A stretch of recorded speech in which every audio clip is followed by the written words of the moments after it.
이평동 목사님하고 사모님은 자리에서 일어서는 거 보셨나요? 이 곡은 핸델이 이 곡을 작곡했는데 그가 작곡하고 나서 그는 눈물을 흘리면서 이건 내가 지은 곡이 아니다, 하나님께서 이 곡을 지으셨다고 아주 눈물로 감동했다고 합니다. 그리고 이 곡이 연주되면 어느 자리에서든지 왕으로부터 시작해서 모든 사람은 자리에서 일어나서, 이건 앉아서 들을 수 있는 곡이 아니다, 하나님 앞에 최대의 영광을 올리는 곡이다 해서 모든 사람들이 하여튼 이 곡은 일어서서 이 곡을 들었다고 합니다. 그래서 지금도 미국에서는 이 곡이 연주되면 반드시 일어선다고 그래요. 근데 우리나라는 아직 이것이 그렇게까지 안 돼서 왜 목사님 사모님 갑자기 일어서서 저 거 하셨겠지만 그렇습니다 이게. 그래서 이 찬양이 참 그렇게 은혜로운 찬양입니다. 감사를 드립니다. 오늘 오후에는 엘리사의 기적 이런 제목 말씀을 전합니다. 우리가 주일 오후에는 구약성경 3일밤 예배는 신약 사도행전을 합니다. 그래서 구약 벌써 열왕기하로 왔습니다. 열왕기라는 것은 말 그대로 우리나라의 왕들의 기록입니다. 그래서 제1대 왕 사울, 2대 왕 다윗, 3대 왕 솔로몬, 그리고 남북 분단이 되고 북쪽과 남쪽은 따로따로 왕위를 이어갑니다. 그 과정에서 왕들의 기록도 중요하지만 하나님께서는 선지자를 보내서 그 선지자를 통해서 이제 하나님의 말씀을 백성과 왕에게 전하는 겁니다. 그리고 열왕기 상에서는 엘리사가 아니고 엘리야가 등장했어요. 갈멜산 전투 아시죠? 엘리야입니다. 근데 그도 이제 사명이 다 하고 이제 바뀝니다. 그것이 이제 오늘 2장 1절부터 나옵니다. 엘리야가 이제 하나님께서 너의 사명은 여기까지다 하고 데려가시는데, 원래 하나님께서 이제 데려갈 때는 죽음을 통해서 이제 데려가시는데, 이 엘리사는 특이하게도 오늘 보니까 죽음을 보지 않고 그 육신 그대로 승천 둥둥 떠서 하나님 나라로 간, 참 얼마 되지 않는, 구약에서 에녹도 이제 하나님께서 죽음을 보지 않고 데려갔는데 엘리야도 죽음을 보지 않고 하나님 나라에 갔습니다. 예수님도 이제 우리가 보면 이제 승천을 했지 않습니까? 이처럼 엘리야는 이제 승천해서 올라가고 그 뒤를 이은 이제 제자가 엘리사입니다. 그래서 엘리사가 엘리야의 선지자의 사명을 받습니다. 구약에는 사명을 받을 때 옷을 벗어서 이제 그 사람에게 입혀주면 그것이 계승입니다.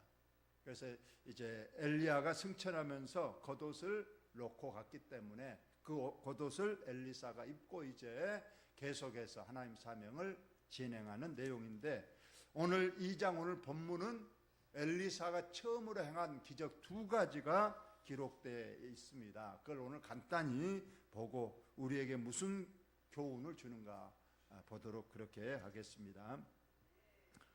오늘 첫 번째 기적의 장소는 무슨 나무일까요? 이게 종려나무입니다. 종려나무. 저도 성지순례 가서 이 나무의 열매를 처음 봤습니다. 한 나무에 엄청나게 열려요. 우리나라 대추 같습니다. 그래서 이것을 대추야자라고 합니다. 엄청 달고 맛이 좋아요. 그런데 이 대추야자나무, 종려나무가 가장 많은 곳이 여리고랍니다. 여리고. 그래서 여리고를 종려나무 성읍이다 이렇게 부른 곳입니다. 지금도 가봤던 일처럼 이건 현대 지금의 여리고입니다. 종려나무가 많이 있는데요. 여리고 하면 어디가 생각나는가요? 우리가 여호수아가 요단강을 건너서 일곱 족속이 살고 있는 가나안 땅에 맨 처음에 맞닥뜨린 것이 여리고성입니다. 이 성을 넘어가야 가나안 땅을 이제 정복하고 거기에 살게 되는데, 이 처음 장벽 이 여리고성은 너무나도 크고 웅장하고 강해서 이스라엘 백성들이 넘어갈 방법이 없습니다. 이때 하나님께서 이 여리고성을 정복할 방법을 가르쳐 주죠. 벗개를 맨 제사장을 앞세우고, 그리고 제사장들이 나팔을 불고, 이제 백성들이 그 뒤를 이어서 하루에 한 바퀴씩, 아침 한 바퀴 돌고 다음 날도 한 바퀴 돌고, 그래서 제7일 날은 7바퀴, 그래서 총 13바퀴를 돌아라. 근데 돌 때 말을 하지 말다가 마지막 날 7바퀴 마지막 돌 때는 함성을 질러라 했더니, 그 함성 소리와 함께 저 큰 성읍 여리고가 스스로 무너져 내렸다. 이것이 여호수아서에 나오는 내용입니다. 그리고 하나님께서 반드시 말씀했어요. 가나안 땅을 정복할 때는 모든 사람을 다 죽이라. 어린아이도 죽이고 여자도 죽이고 늙은 사람도 죽이고 다 죽이라. 짐승까지 다 죽이라. 이거 진멸이라고 하는 거예요. 그것은 바로 악의, 죄악의 싹을 아예 잘라버리라는 거예요. 만약 살려주면 나중에 그것이 너희의 옆구리에 가시가 되고 창이 되어서 너희를 두고두고 괴롭힐 것이니 아예 인정사정 보지 말고 아예 싹을 잘라버리라. 여러분, 우리가 밭에 가서 보면 잡초가 많이 나잖아요. 불쌍해서 아이고 못 죽이겠다 하면 나중에 곡식이 안 되니까 잡초는 철저하게 그냥 캐내거나 어떤 약을 해서라도 완전히 죽여버려야 되는 것처럼, 그래서 사람들은 많이 그런 하나님을 뭐 잔인한 하나님이다 뭐 그렇게 말하지만, 하나님은 절대로 실수하지 않으십니다. 그래서 자, 죽이라고 했어요. 그런데 딱 살아난 한 가족이 있죠. 이름이 두자인데 여자인데 누굴까요? 누구요? 기생 라합입니다. 왜 그만 살려줬을까요? 나오죠. 정탐꾼이 왔을 때 벌써 소문 듣고 당신들이 섬기는 그 하나님이 틀림없이 이 성도 무너뜨릴 것이고 우리를 다 죽일 것이다. 나는 그걸 믿는다. 그러니까 우리는 내가 당신들을 살려서 보호해주고 그 대가로 우리 가족을 살려달라 해서 라합의 가정들은 삽니다. 이것이 여리고예요. 그런데 그 여리고 그 사람들이 이 엘리사에게 찾아왔습니다. 그러면서 하는 말이, 이 여리고 성읍의 이치는 너무 좋다. 이곳은 햇빛도 잘 들고 따뜻하고 사람 살기에 너무 좋다. 그런데 딱 한 가지, 물이 나쁘다는 거예요. 물이 나빠서 토산이 익지 못하고 떨어지나이다. 여기 토산은 비단 곡식뿐만 아니에요. 곡식도 물이 좋아야 되는 건데 그냥 곡식이 익기 전에 시들어버리고, 과일도 그렇고 심지어 짐승도 이 물을 먹으면 유산이 돼버리고, 사람도 마찬가지라는 거야. 사람도 임신했다가 그냥 유산율이 아주 높고, 그래서 지금 이 문제를 해결하려고 여리고 성읍 사람들이 엘리사에게 찾아왔다는 거예요. 이걸 해결해 주옵소서. 여러분, 여기에서도 한 가지 배울 수 있죠. 여러분 가정에 문제가 생기면 여러분 어떻게 하시렵니까? 우리가 물이 안 좋다 그러면은 물을 어떻게 수질 검사를 하고 과학적 방법으로 뭘 어떻게 정화를 시키고 뭐 그런 생각하겠지만, 여기 사람들은 오늘 하나님의 종에게 와서 이 문제를 알리고 해결해 주기를 바랐다는 말씀입니다. 저와 여러분들 크고 작은 문제가 있거들랑 여러분 혼자 고민하지 마시고, 여러분이 스스로 해결하려고 하지 마시고, 여러분 하나님께 와서 하나님을 통해서 해결할 수 있기를 예수님의 이름으로 축원합니다. 이렇게 오니까 문제가 착 해결되는 거예요. 어떻게 해결하는가를 봅시다.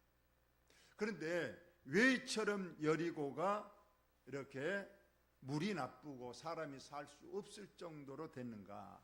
여호수아 6장 26절에 있는 거예요. 여호수아가 이 여리고성을 정복하고 그리고 기생 라합의 가족을 다 건지고 나서 한 말이 있습니다. 우리 다 같이 읽어봅시다. 시작.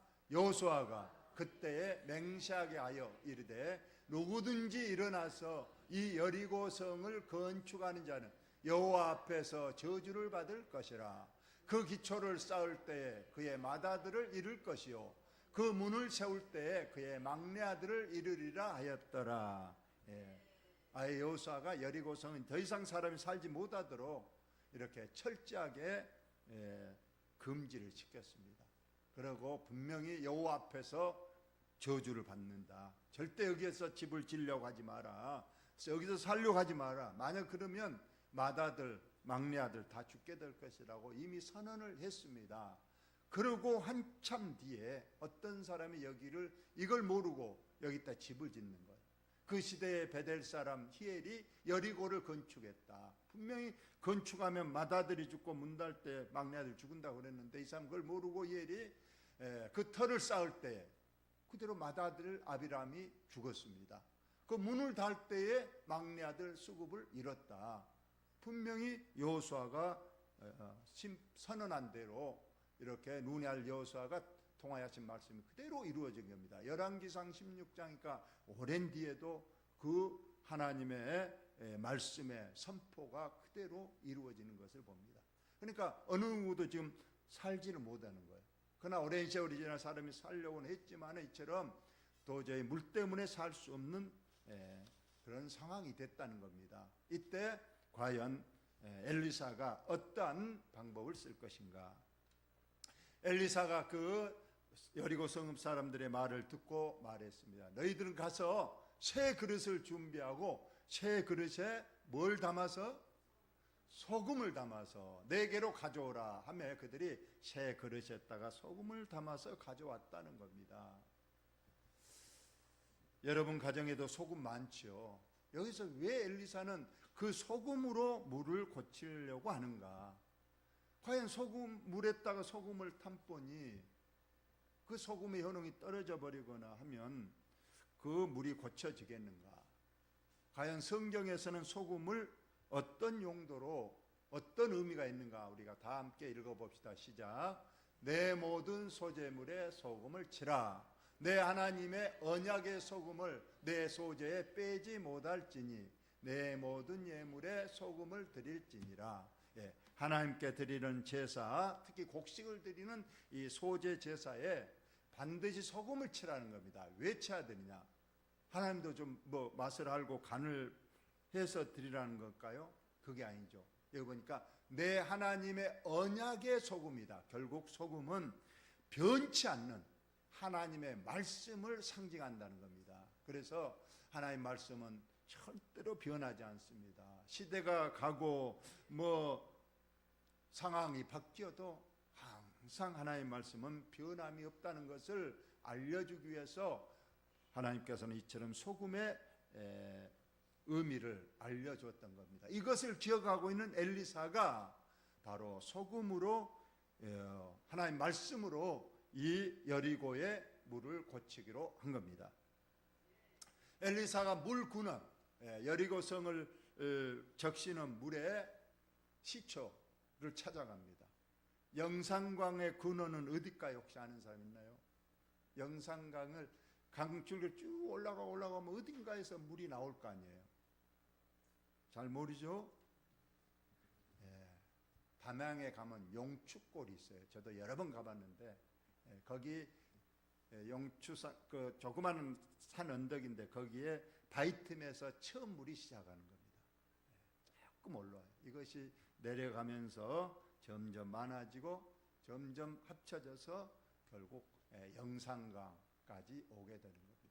한강도 그 강원도 어느 거기서 시작되고 다 있습니다. 근원이. 그래서 엘리사도 이 여리고 성읍을 적시는 그 강의 근원지를 올라가서 우리는 성지순례 가서 그걸 가봤어요. 그 지금도 이렇게 잘 보존을 해놨더라고요. 거기 가서 물이 콸콸콸 올라오는 거예요. 거기에다가 소금을 던지면서 이르되 여호와의 말씀이 내가 이 물을 고쳤다 했습니다. 여러분에게 묻겠습니다. 이 물이 이제 고쳐졌으면 그 고쳐진 원인이 소금의 능력으로 고쳐졌을까요? 엘리사의 능력으로 고쳐졌을까요? 아니면 하나님이 고쳤을까요? 예. 그러죠. 물론 소금은 이용됐고 엘리사도 그 일을 담당했지만 궁극적으로는 하나님께서 엘리사를 통해서 엘리사의 또 소금을 통해서 이처럼 여리고성의 그 토산이 익지 못하고 떨어지는 그러한 악순환의 악을 이제 하나님이 고쳤다는 겁니다. 이로부터 다시는 죽음이나 열매를 맺지 못함이 없을지니라 하셨느니라 하니 그 물이 엘리사가 한 말과 같이 고쳐져서 오늘에 이르렀더라. 아까 사진 보셨죠? 이제는 물이 너무 좋아서 다른 곳보다도 더 과일나무들이 잘 돼서 그냥 주렁주렁 열리고 또 거기에도 목축을 해도 양떼들이 심히 번성하고 사람들도 너무 잘 살게 되는 그러한 놀라운 역사는 엘리사가 그 물을 이제 하나님의 능력으로 고친 때부터 이렇게 됐다는 겁니다. 여러분 꼭 문제가 있거들랑 하나님께 와서 하나님께 구하고 하나님의 능력으로 다 해결되시기를 예수님의 이름으로 축원합니다. 두 번째 봅니다. 이거 참 조금 아주 난해한 구절이에요. 이번에 엘리사가 베델로 갔습니다. 이런 베델하면 또 우리가 생각나는 것이 야곱이 도망가다가 그 베델의 들판에서 돌베개하고 잠을 잤는데 꿈에 하나님이 나타나서 사다리 보이고 아시죠? 그곳입니다. 그런데 이것이 열왕기 상에서 우리가 배웠는데 남북이 분단되면서 북쪽 사람들이 남쪽 예루살렘까지 처음에는 왕래를 했지만 나중에 못 가게 합니다. 그래서 못 가게 하고 북쪽 왕이 이 베델에다가 베델과 단이란 두 곳에 금송아지를 만들어 놓고 이 금송아지가 우리들을 애굽에서 인도하시고 지금도 살아 역사하시는 여호와 신이다. 이렇게 금송아지를 만들어 놓고 예루살렘 성전에 못 가게 하고 거기서 제사를 드리게 했던 우상의 단지가 돼버린 곳이 베델이에요. 그런데 그 엘리사가 그 베델로 갔더니 가보니까 하나님에 대한 믿음은 하나도 없고 금송아지 우상 단지가 되어 있는 겁니다. 그런데 애들이 나왔습니다. 그가 이제 베델에 갔더니 작은 아이들이 성읍에서 나와 그를 조롱하여 이르되 대머리여 올라가라 대머리여 올라가라 하는지라. 우리 교회는 그래도 머리가 빠진 분들이 없어요. 어찌된 일인지 우리 주변의 목사님들이 머리가 갑자기 빠져가지고 가발한 목사님들이 몇 분 계시고 또 많이 빠져. 저도 이제 나이가 드니까 많이 빠지기도 합니다. 다행히 대머리는 아닙니다. 근데 엘리사는 머리가 많이 빠진 대머리는 확실한 것 같아요. 여기 보니까 아이들이 그냥 대머리라 이렇게 했습니다. 그리고 올라가라 이 말은 하늘로 올라가라 지금 그런 뜻이잖아요. 왜 그 말을 했냐면 엘리사의 아까 스승이 누구라고 그랬죠? 엘리야 어떻게 됐어요? 맨 마지막에 하늘로 올라갔잖아요. 그래서 여기 엘리사 보고도 너도 하늘로 빨리 올라가라, 혹은 원어적으로 보면 빨리 여기서 꺼져라, 없어져 버려라, 이런 조롱거리의 말을 하는 거예요. 근데 여기서 작은 아이라고 그랬는데 실상은 이것도 좀 번역상에 좀 잘못이 있다고 그래요.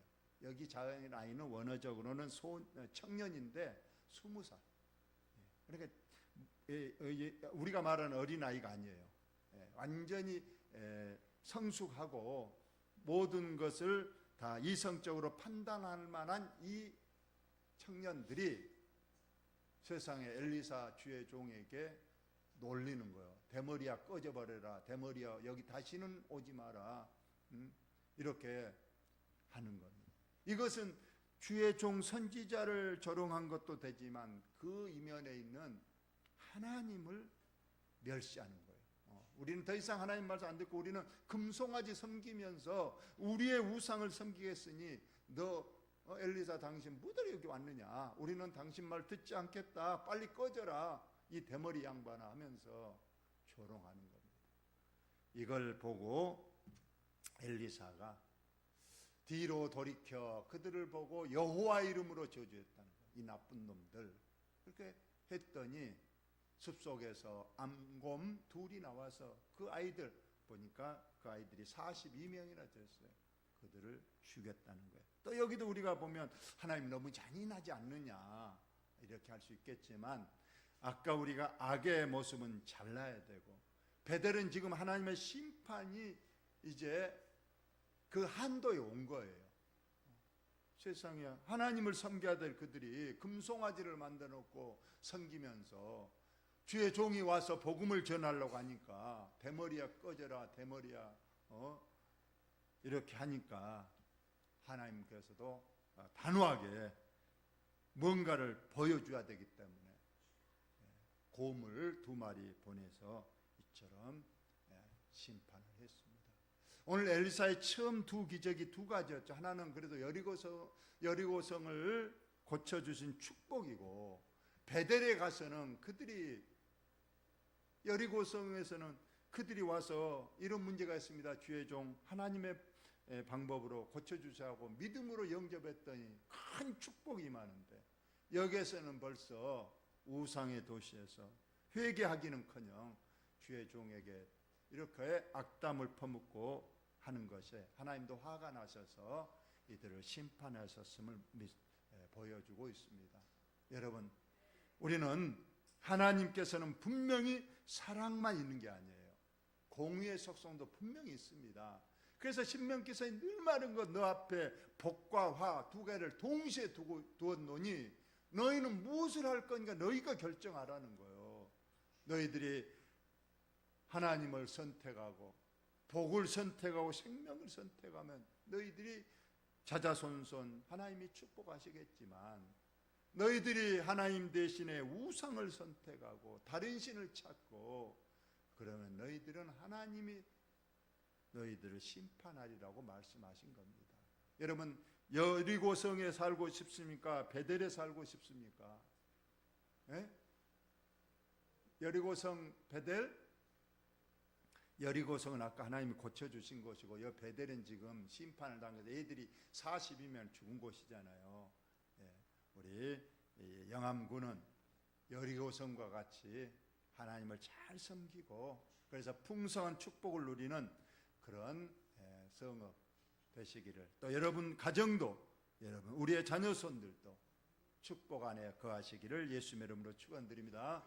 하나님 우리 아버지,